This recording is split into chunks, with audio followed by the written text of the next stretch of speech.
Pai, Deus de bondade, Deus de misericórdia, nos colocamos, Senhor, mais uma vez, meu Pai, na Tua presença, Senhor. Eis aqui, papai, um povo que veio buscar de Ti a Tua palavra, que veio cultuar, Senhor, e veio, meu Deus, meu Pai, dizer que só é glória a Deus, aleluia, toda honra e toda glória. Meu Deus, meu Pai, desde já agora, Senhor, que desça, papai, com som dobrado, Senhor, sobre a vida da pastora, Senhor, nessa noite. Enche ela, papai, de graça, de autoridade, Senhor, que não seja, papai, a boca dela nesta noite, mas que seja o Teu Espírito Santo falando sobre a boca dela, com toda a igreja receba a pastora em nome de Jesus, com palma, amém?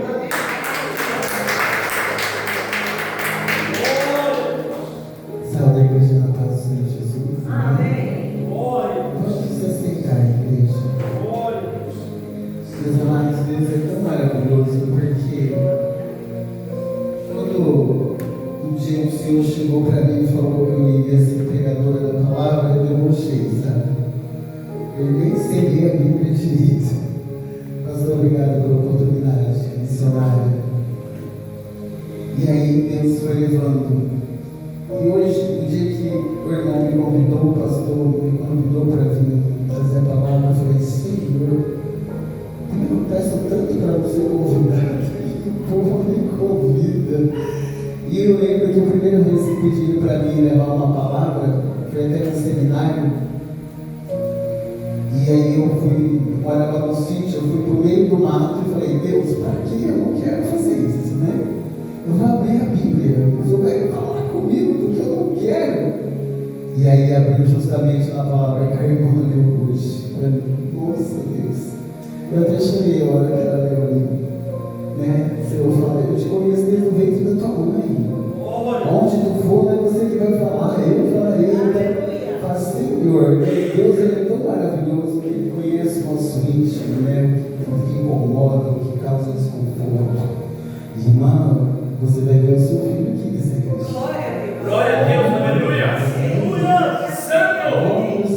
Senhor da glória. O Senhor, quando me trouxe lá de São Paulo, falando que meu marido estava aqui, eu vim achando que eu ia encontrar um fazendeiro para casar com ele. Mas o processo de Deus não é como a gente quer. O processo de Deus é diferente. Aí quando ele chegou aqui, ele me apresentou um homem bêbado, problemático. Eu falava, isso não é de Deus, isso é do inimigo. Jamais. E Deus foi me levando a um deserto, até que eu aceitei me casar com ele. E aí eu ia para a igreja chorando, orava, eu falava, Senhor, eu sou mandou casar, agora eu vou ter que fazer a obra. E até que um dia o Senhor transformou e está aí para a honra e glória do Senhor. É um propósito. Tudo que o Senhor faz em nossa vida, às vezes a gente acha que é ruim, mas Ele tem um propósito. O Senhor virou na frente. E Ele é a melhor pessoa para estar fazendo a obra do Senhor comigo. Amém? Queridos, hoje, quando o pastor mandou o banner para a gente estar trazendo a palavra, ela me mandou um versículo, né, que está lá em João 8, versículo 36. A gente vai ler antes de começar.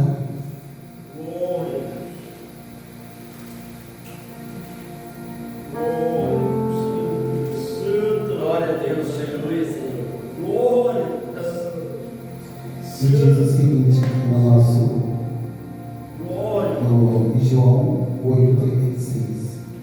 Se, pois, o Filho vos libertar, verdadeiramente sereis livres. Hoje a gente falou muito de libertação aqui. E o que é libertação? Se desvincular de algo que nos oprime, né? Que nos prisiona, nos faz prisioneiro, né? Então, quando o pastor mandou essa palavra, veio à minha cabeça palavra e espírito de engano. Porque nós vivemos hoje num mundo onde o espírito de engano ele está predominando. Mas as pessoas elas acham que viver o mundo é uma independência, é uma liberdade. elas não entendem que elas são escravas das coisas do mundo, escravo do espírito de engano. As igrejas estão ficando vazias porque as pessoas elas estão dando crédito aos espíritos de enganos, às pregações enganosas. Por quê? Porque servir a Deus não é fácil. Servir o Evangelho é ser confrontado. E as pessoas elas não querem ser confrontadas. Todo mundo está dodói, todo mundo é cheio de não me toque, não se pode ouvir a verdade, enfim. Então, esse espírito de engano, ele vem desde lá do Jardim do Éden. Quando Eva estava lá no Jardim do Éden, a serpente falou com ela. Esse era o espírito de engano.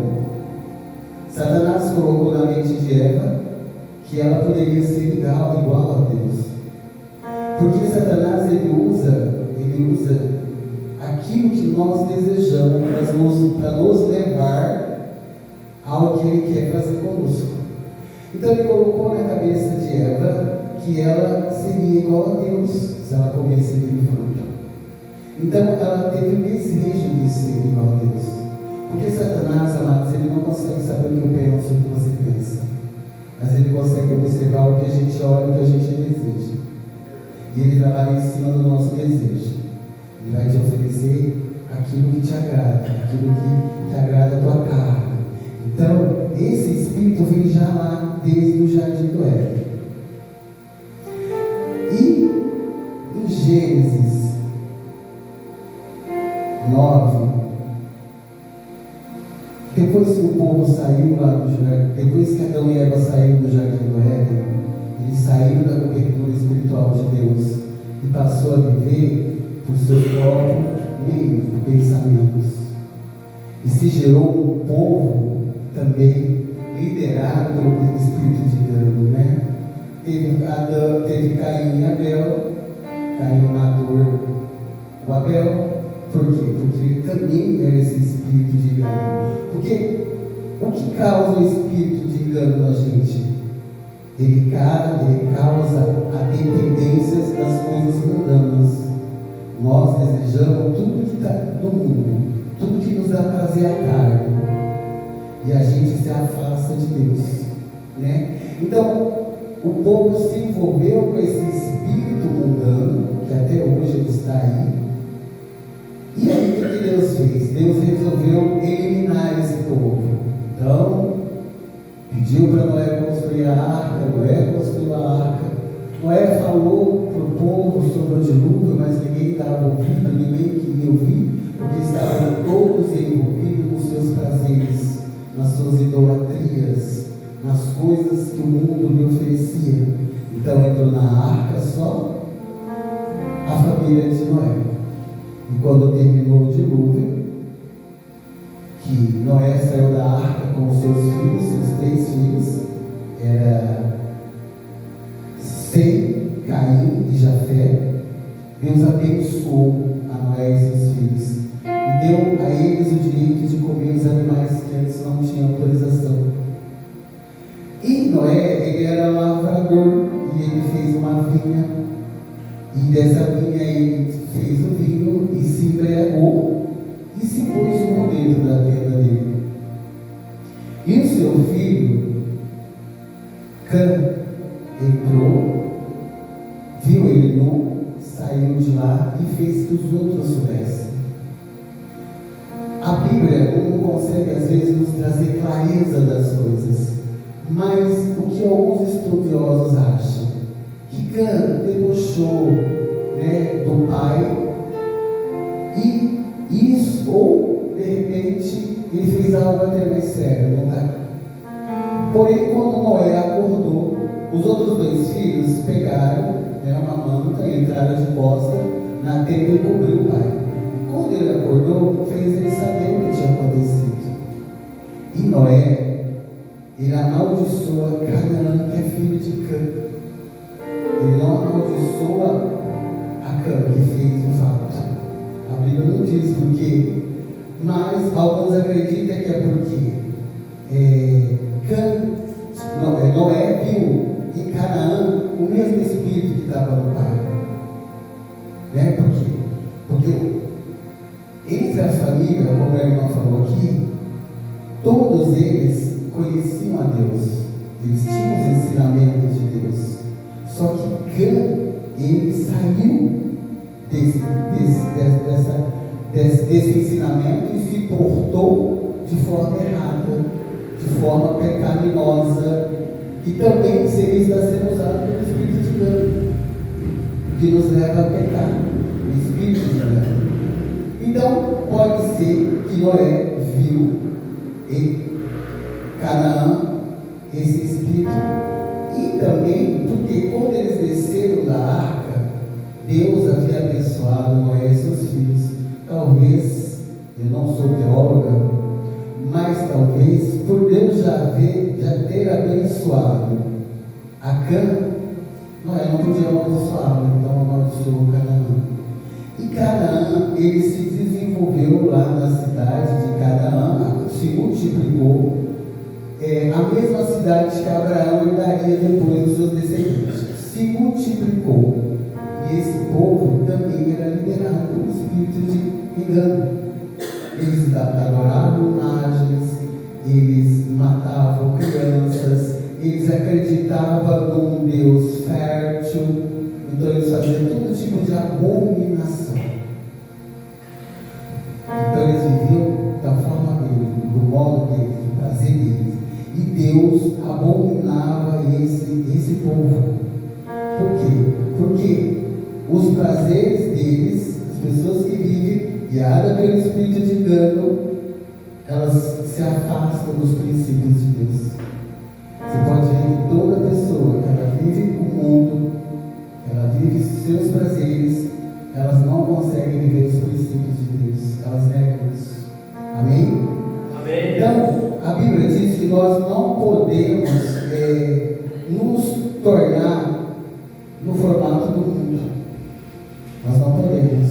Em Romanos 12, 2 diz: não vos conformei com este século, mas transformai-vos pela renovação da vossa mente, para experimentar qual seja a boa e agradável e perfeita vontade de Deus. Nós temos dificuldades de aceitar a vontade de Deus, porque nós queremos viver a nossa. Um dia eu estava pregando e falando da carne, como é duro a gente matar a nossa carne.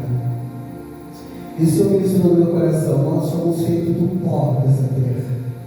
Eu acho que por isso nós temos uma ligação tão grande com as coisas desse mundo, porque nós somos trio, nós somos corpo, alma e espírito.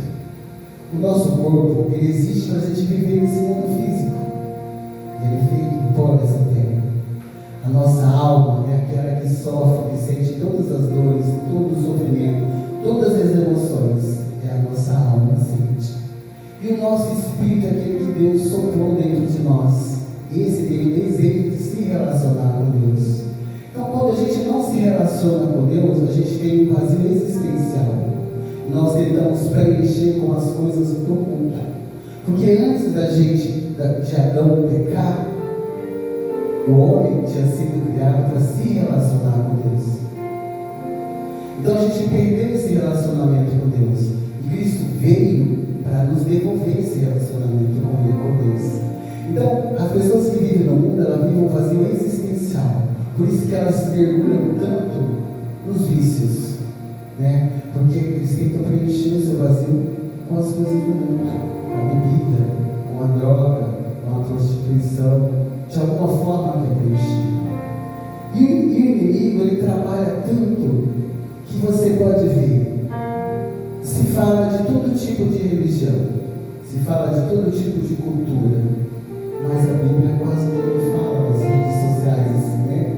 Você abriu a Copa, eles abriram representando um povo que era idólatra, que viviam rituais, porque virou cultura, isso é cultura para o mundo. Mas a Bíblia não vira cultura para o mundo. Na escola pode-se ensinar quadrilha, pode-se ensinar a cultura africana, que é o candomblé, mas não se ensinar a Bíblia. Então é um espírito de engano, ele trabalha para que a gente viva realmente enganados. E ele usa todos os meios para que isso alcance a gente. E a gente vive enganados, sofrendo e enganados.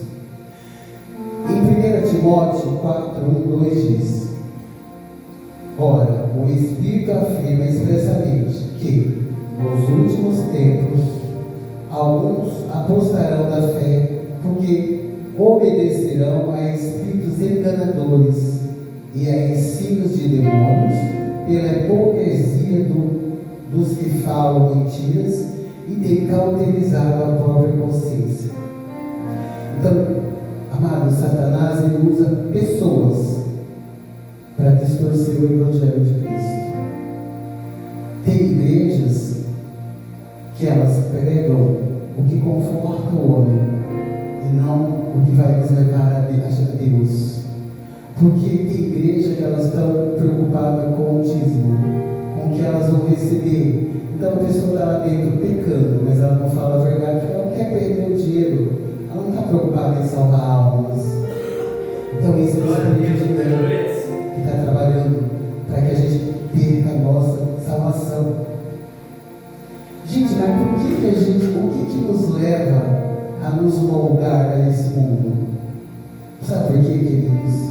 Porque nós gostamos do pecado. O pecado é bom. O pecado dá prazer.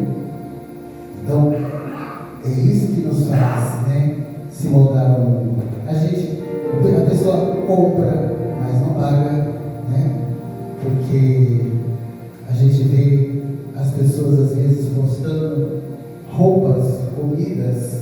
As mulheres gastam nos salões por unhas enormes, cílios, mas elas não pagam o que elas comprou, né? E desfilam mentira.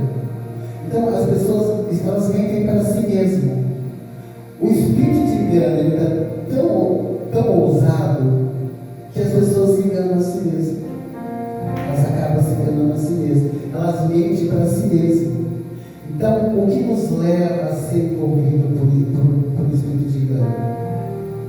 É o nosso desejo e gostar do que a gente faz. Então, tem gente que gosta de falar da vida do outro, tem gente que gosta de mentir, tem gente que gosta de comprar e não pagar. Então, as pessoas ficam presas a isso, a esse espírito enganoso, que não as deixa se relacionar com Deus. Eu trabalho com pessoas, eu trabalho na saúde. E lá onde eu trabalho, tem mais 2 pessoas que se dizem cristãs.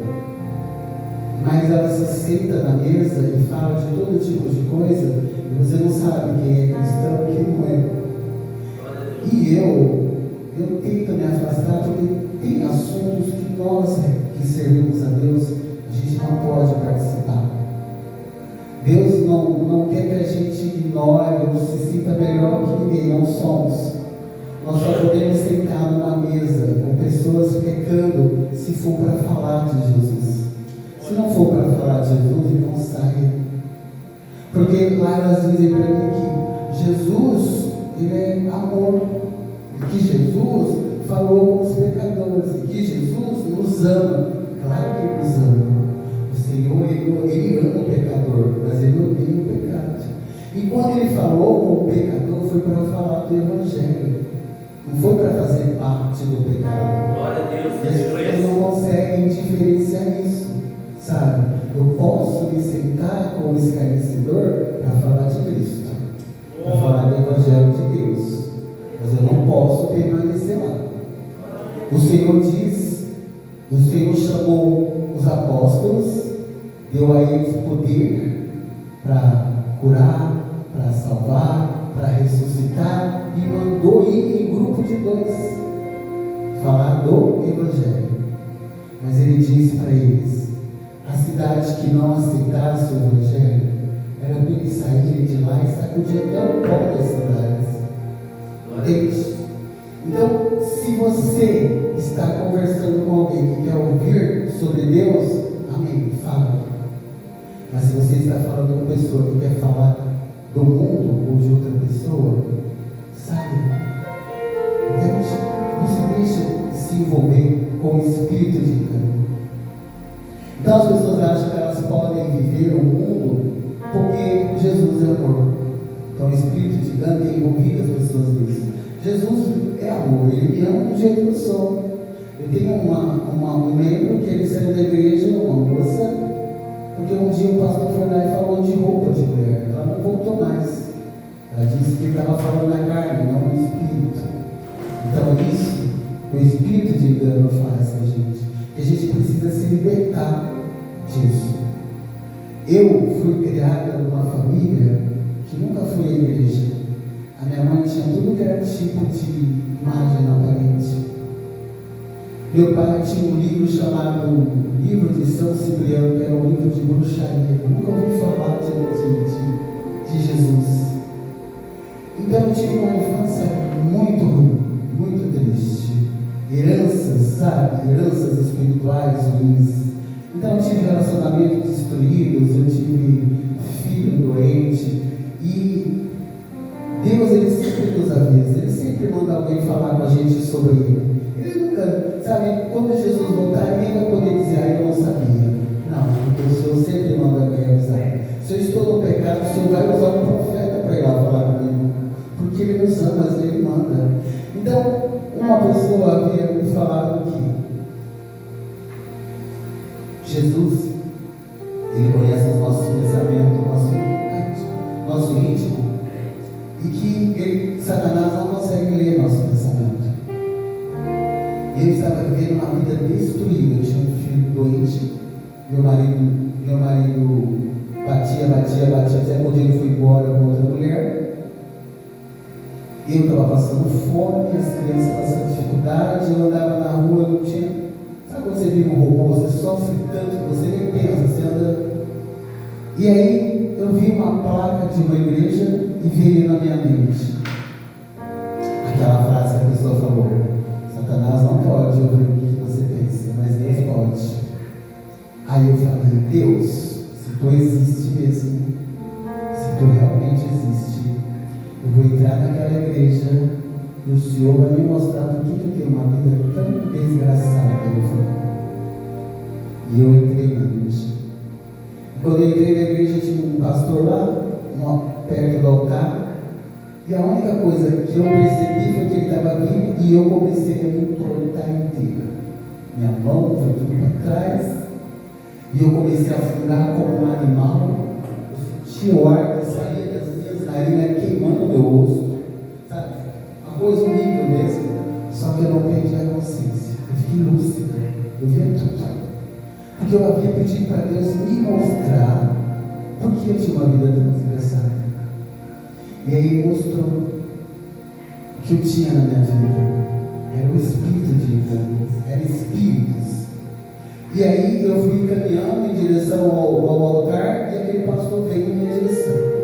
Quando ele chegou perto de mim, ele falou: senta. Eu sentei, eu estava lúcida. Quando eu sentei, eu senti como se, meu Deus, não dá para explicar, é como se um peso enorme sentasse junto comigo. Eu não tinha só o Espírito, eu tinha uma legião de Espírito na minha vida. Vida destruída. Então isso que o mal faz com a vida da gente. Deus me mostrou, mas eu levei tempo para ser transformado. Porque eu tinha um pecado, né, dentro de mim. Eu gostava das coisas erradas que eu fazia. Então eu ia na igreja, eu ia para o mundo, ia na igreja, ia para o mundo. O que acontece quando a gente faz isso? A vida não muda. A vida não muda. Você continua vivendo as mesmas tristezas, as mesmas dores.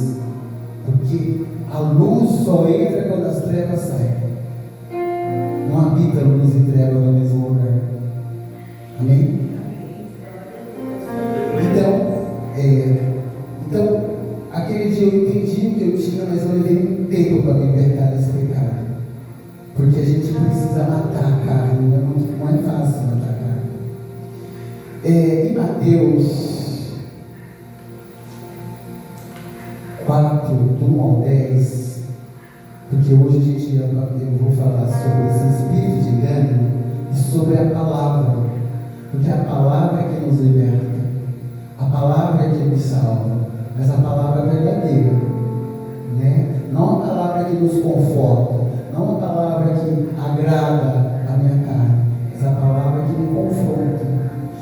demorei para entender isso. E lá em Mateus 4, depois que Jesus batizou, o Espírito Santo levou ao deserto. Ele ficou 40 dias, 40 noites sem beber. E ele teve fome. E Satanás apareceu para ele e disse que, se és realmente filho de Deus, transforma essas pedras em pães. Mas o Senhor rebateu como? Nem só de pão viverá o homem. Então, Satanás, quando ele aparece na nossa vida, ele vai oferecer aquilo que eu preciso, que eu desejo. Entende? Porque as pessoas têm às vezes aquela ilusão de que Satanás só tira. Não, ele dá. Ele dá. Se ele quer te carregar, ele vai te dar. Ele vai dar tudo para você. Quando eu comecei a ficar nessa vida de vou da igreja, e uma hora eu resolvi firmar. Mas aí, o mundo começou a oferecer coisas que antes eu não tinha. Eu comecei a ter carro novo, eu comecei a ter empregos novos, eu comecei a me relacionar com pessoas que iam para a balada, e Satanás foi me dando. Só que ele vai te dando e ele vai te tirando outras coisas. Entende? Ele vai te envolvendo num laço que quando você vê, você não perdeu só você. Você não perdeu só porque ele te deu, você perdeu o que você já tinha. Então Satanás, ele não só dá, não só tira, ele também te dá. Às vezes, tem pessoas, amados, que elas não vão para a igreja, ela tem a ilusão de que ela é feliz porque ela tem bens, mas ela tem uma vida emocional destruída, relacionamento com filhos destruído. Eu vivo isso no meu trabalho. Tem uma psicóloga que trabalha lá como a gente, ela não consegue trabalhar na profissão dela.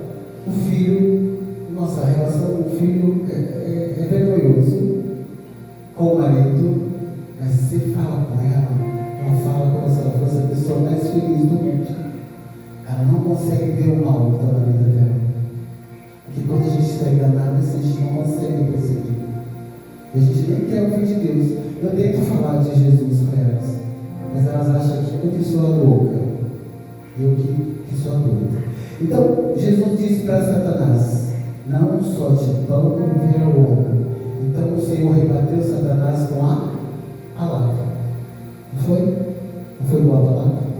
Porque a palavra que nos liberta, a palavra que transforma. Amém? Então, ele oferece para Jesus também os reinos desse mundo que é dele. Então, é o que eu disse: Satanás, ele não só tira, ele também te dá, para que ele possa ficar contigo preso na mão dele. Então, ele também te dá. E então, o Satanás vai te oferecer os manjares que vai te levar a se prender a ele, né? Os nossos altares, como já disse, já está cheio de pessoas pregando o Evangelho, porque o inimigo usa pessoas para distorcer a palavra, para poder nos enganar, para poder nos levar para o mundo, né? As pessoas acham que vai à igreja por interesse em ter, em possuir, e aí a pessoa chega na igreja, ela não recebe o que ela achou que queria, ela abandona Deus. Então, as pessoas acham que é só ter, é só receber. Não. Eu preciso primeiro me transformar de dentro para fora. Eu preciso ser transformado. E quem faz isso é a palavra. É a palavra de Deus que vai fazer isso comigo, que vai me transformar. Em Deuteronômio 9, tem um sermão de Moisés. Moisés foi usado para tirar o povo do Egito. O povo, quando ficou 400 anos preso no Egito, Deus usou Moisés para resgatar esse povo. E Deus fez milagres, fez prodígios, para poder mostrar para esse povo que estava vivendo em Israel há 400 anos, nascendo lá numa cidade pagã, de que existia um Deus poderoso que fazia todas as coisas. Então, Deus endurece o coração de Faraó porque ele precisava tratar esse povo. Ele precisava mostrar para esse povo que ele era Deus. E aí, o povo é liberado, com animais, com ouro, porque Deus havia feito uma promessa para Abraão, que a sua descendência herdaria Canaã, mas eles seriam ricos depois que eles passassem por uma terra que seriam estrangeiros numa terra. Só que esse povo amado, eles chegaram no deserto, eles reclamaram, eles blasfemaram, eles murmuraram. E aí Moisés, em Deuteronômio, ele faz um sermão para esse povo e relembra tudo que Deus fez na vida deles. E no final, Moisés entende que nós não somos capazes de nos transformar por nós mesmos. Nós não somos capazes. Nós precisamos de Cristo.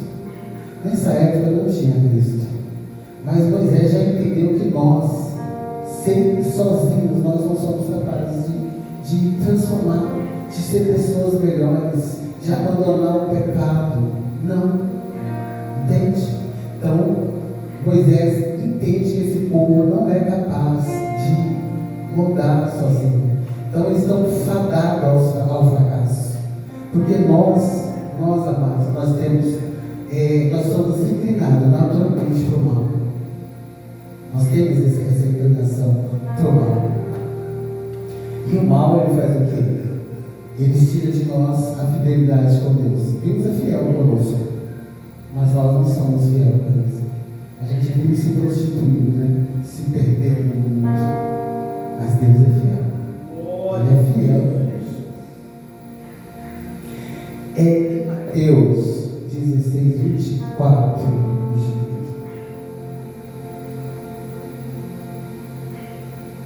Jesus seguinte. Então disse Jesus a seus discípulos: se alguém quer vir após mim, a si mesmo se negue, tome a sua cruz e siga-me, porque quem quiser salvar a sua vida, perdê-la-á, e quem perder a vida por minha causa, achará. Pois que proveito o homem se ganha, que proveito tem o homem se ganhar o mundo inteiro e perder sua alma? Ou que dará o homem em troca a sua alma? Porque filho do homem há de vir na glória de seu Pai com seus anjos, então retribuir a cada um conforme as suas obras. Então, queridos, aqui fala que nós, no versículo 24, nós temos que renunciar à cruz, né? E entregar o controle das nossas vontades a Cristo. Nós temos que ter a consciência de que nossa vontade ela não é boa para nós. Que nós temos que confiar na vontade do Pai. Que nós temos que entregar a nossa vontade a Cristo. E no 25 a 26, perder a vida. Então ele fala: que adianta eu perder a minha alma, né? Pelo mundo inteiro e perder a minha alma? Porque Cristo vai voltar. Vai voltar em glória e vai julgar cada um de nós segundo as nossas obras. Então nós precisamos fazer o quê? Nós precisamos, amado, buscar o máximo que a gente puder de Deus, da palavra, nos encher da palavra, para que a gente venha se fortalecer e não se deixe ser levado por um espírito de engano, porque só a palavra é que vai poder nos libertar, nos salvar, nos transformar, mas tem que ser a palavra verdadeira, não a palavra de engano, não aquela que leva nós se conformar com os nossos erros, com os nossos pecados. A gente não pode se conformar com os nossos pecados. Eu acho que eu tinha colocado tem um versículo que Paulo diz, eu não me lembro, é Romanos alguma coisa, pastor, que a gente não, é que nosso pensamento, ele não pode ser, a gente não pode ter um pensamento preso às coisas do mundo. Salomão, ele fala, né? que tudo, Salomão ele olha em Eclesiastes, ele olha o mundo abaixo do sol. Então tudo que há embaixo do sol, amados, para Salomão é fútil, é futilidade, é correr atrás do vento. Porque ele olha as circunstâncias e as humanas. Se nós olharmos as circunstâncias humanas, nós não teremos fé o suficiente. Então, nós não podemos orar para o mundo dentro de um tempo determinado, temporal. Nós temos que olhar acima do sol. Nós temos que olhar para a eternidade, né? Confiar que nós estamos aqui por um propósito. Porque o Senhor nos amou tanto que Ele mandou o seu Filho amado para nos salvar. Então nós temos que ter um pensamento elevado em Deus, para que a gente consiga se libertar daquilo que nos prende ao mundo. Amém?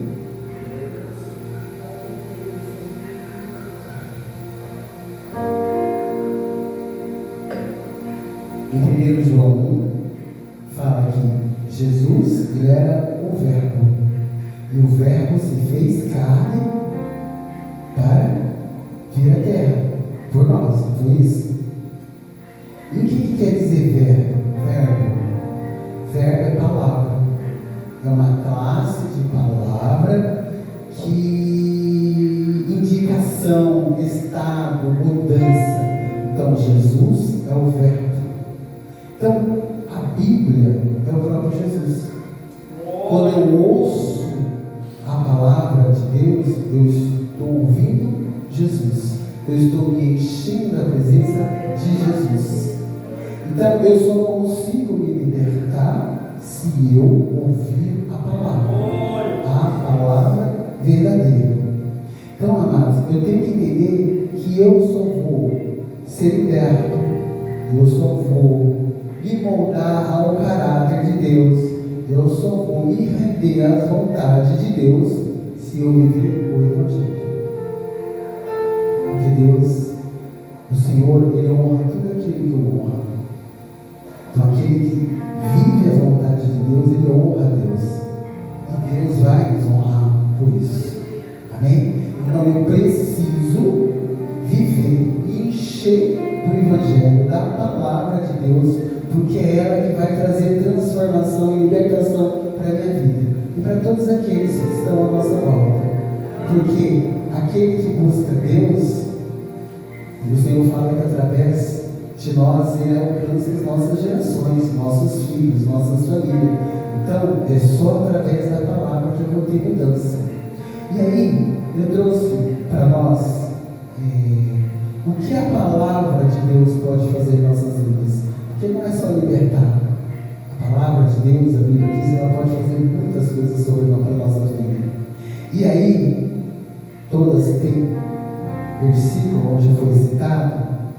Então Tiago diz que a palavra de Deus pode nos regenerar. O meu marido foi regenerado, o irmão foi regenerado através da palavra de Deus. Em Salmo 119, 50 diz que a palavra de Deus vivifica. Então ela dá vida plena. Então a pessoa que vive segundo a palavra tem vida plena. Não a vida que eu tinha quando eu estava no mundo, com filho doente, relacionamento espírito, não. Uma vida plena, com prosperidade. Prosperidade não é riqueza, é ter tudo o que eu preciso. Aleluia. Então, a palavra de Deus em Salmos 19:7 dá sabedoria. Então, a sabedoria ela nos molda ao caráter e à vontade de Deus. A palavra de Deus nos dá sabedoria. Ela santifica, diz em João 17, Efésios 5, 26. Então a palavra de Deus ela nos purifica do pecado, ela nos santifica. Produz fé, está em João 20, 31. Produz esperança. Gente, Salmo 119, 49.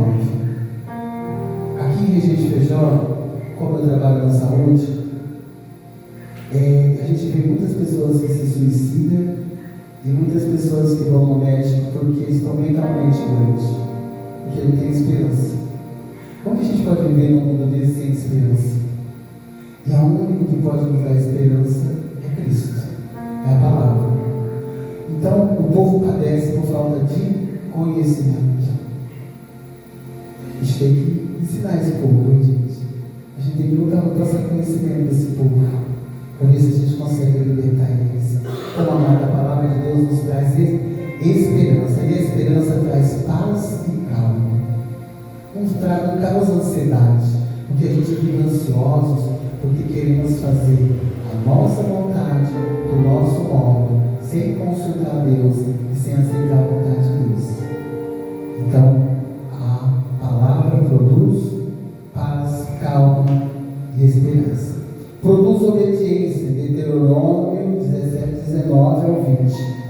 Então, eu não consigo ser obediente a Deus se eu não estiver cheia da palavra, se eu não tiver Cristo. Eu só consigo me transformar de dentro para fora em Cristo Jesus. Sozinho eu não consigo. É impossível. Ilumina. Então, Salmo 19, 119, 130. Jesus é a lâmpada para nossos pés. Edifica. Então, desenvolve a fé. Gente, edificar é produzir fé. E eu só consigo ser edificada na palavra. Se eu tenho fé na palavra. Sustém vida, está em Mateus 4,4. Deus provê. Deus provê tudo que a gente precisa através da palavra. Lâmpada, limpa o coração. Gente, eu tinha um coração podre. Eu me sentia rejeitado pelos pais. Eu tive um casamento que apanhava de manhã, de tarde e de noite. Meu ex-marido dormia com as mulheres no meu quarto. Eu chegava no hospital, eu tinha que limpar o quarto. Então eu tinha muito rancor. Por isso que meu coração, por isso que eu tinha tanto espírito ruim na minha vida. Porque Satanás ama o coração cheio de rancor e de mágoa. E se você não limpa esse coração, ele toma posse de você. Então, amado, ele limpa o coração. O Senhor, a palavra, Cristo, ele purifica, limpa nosso coração de todo rancor, de toda mágoa. E depois que eu entendi isso, eu fui liberto. Só depois que eu entendi isso, eu precisava perdoar meu pai e minha mãe. Eu precisava perdoar o meu ex-marido. Eu precisava perdoar todos os que me fizeram mal. É necessário. É muito importante. Não é para quem te fez mal, mas é para você mesmo. Amém, igreja? Mudança, Gálatas 2:20. Então a palavra nos traz mudança. Avisa, queridos, quando nós estamos no mundo, Deus sempre manda alguém te dar um recado para nos atrair pelo seu amor. E Ele usa qualquer um, tá? Uma vez eu estava ainda um pé dentro da igreja, outro no mundo, e a vida toda destruída. Eu tinha ido ver um serviço, não tinha dado certo lá em Santo André, São Paulo. Do lado da estação, eu estava indo embora, tinha um boteco, não sei se ainda tem um boteco, estava cheio de homem lá bebendo. E aí o farol fechou. E a hora que eu fui atravessar, saiu um homem bêbado de lá, sabe? E ele veio de encontro, atravessando, e eu fui me afastando. E o homem no meio da rua, ele parou comigo e disse: volta para a igreja, tem o que você precisa. Deus usa qualquer um. Sim, olhando para a cara daquele homem. Quando Deus quer te dar um recado, Ele usa qualquer um. Amém? Então ensina. Ela ensina, a palavra ela nos ensina a esperar em Deus. Revela. A palavra de Deus é a revelação que a gente precisa. Tem pessoas que ficam indo atrás de revelações. Nem todo espírito que revela vem de Deus. Nem toda revelação vem do Espírito de Deus. Tem pessoas que vivem pulando de igreja em igreja. Falou que tem uma pessoa que revela, a pessoa está lá. Nada, a palavra de Deus nos revela. Ela é o suficiente. Amém? Amém. Gera temor. Temor não é medo. Temor nos faz entender a grandeza do nosso Deus. Amém? Sara, então Ele cura todas as feridas. Cura a ferida da alma, cura ferida física, então ele nos sara. Ele cria tudo com a palavra. O Senhor criou todas as coisas com a palavra. Que haja luz, que se afaste, que haja, separe terra e água com a palavra. Então a nossa palavra tem muito poder. Eu profetizo e Deus cumpre. Mas eu tenho que profetizar coisas boas. Porque se eu começar a murmurar, se eu começar a reclamar, quando eu reclamo, eu clamo para permanecer na infelicidade. Eu clamo para permanecer no problema. A gente não pode reclamar. A gente tem que clamar a Deus. Amém? E aí Ele cria todas as coisas para a nossa vida. Vence. Está em Salmo 18:30. Em Cristo, através da palavra, nós vencemos. Por quê? Porque Cristo é o escudo para todo aquele que nele crê. Ele é o refúgio e a proteção. Então, querido, se nós queremos vencer esse mundo com tantos conflitos, né, com esse espírito mundano, nós temos que nos fortalecer na palavra, buscar a Cristo, falar dele, para que a gente puder falar. Às vezes a gente consegue salvar, né, pessoas. E crer, amado, que aquele que está aqui buscando por ele, embaixo da sua palavra, tentando se moldar ao caráter dele, vai alcançar todos os desejos do seu coração. Todos. Porque ele é Deus Todo-Poderoso, que o impossível faz. Amado, a gente só pode fazer até onde a gente pode. Se ficou difícil, a responsabilidade é de Deus. Basta crer que Ele faça. Amém, igreja? Amém. Então é isso que o Senhor colocou no meu coração para trazer